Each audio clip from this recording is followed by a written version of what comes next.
हमसे दोसर से होता सदिया, पी के मिटावे दे दिल के दर्दिया।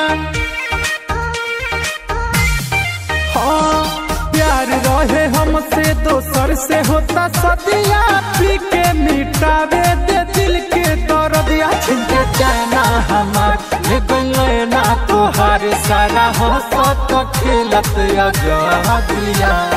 प्यार रहे हमसे दोसर से होता सदिया, पी के मिटावे दे दिल के दर्दिया। प्यार रहे हमसे दोसर से होता सदिया, पी के मिटावे दे दिल के दर्दिया। Music by Aman Rock.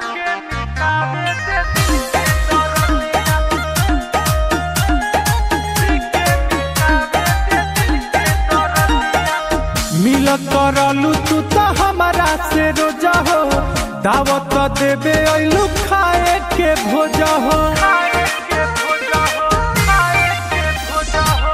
मिलत रहलू तू खाए के, दावत देवे अइलू खाए के भोजा हो। हाथ में देख के कर खेलू हाथ बार कह दिलू सारा तू हदिया। प्यार रहे हमसे दोसर से होता सदिया, पी के मिटावे दे दिल के दर्दिया। प्यार रहे हमसे दोसर से होता सदिया, पी के मिटावे दे दिल के दर्दिया।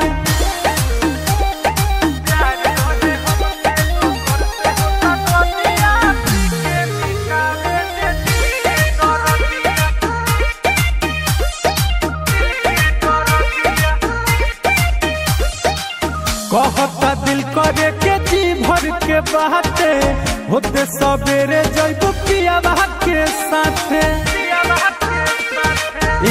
सुना कहता दिल करे के जी भर के बाते, होते सवेरे जइबू पियावा के साथे। रोवे देवदास मन दीपक के साथे भई जवान, मर जाई डूबी का नहर नदिया।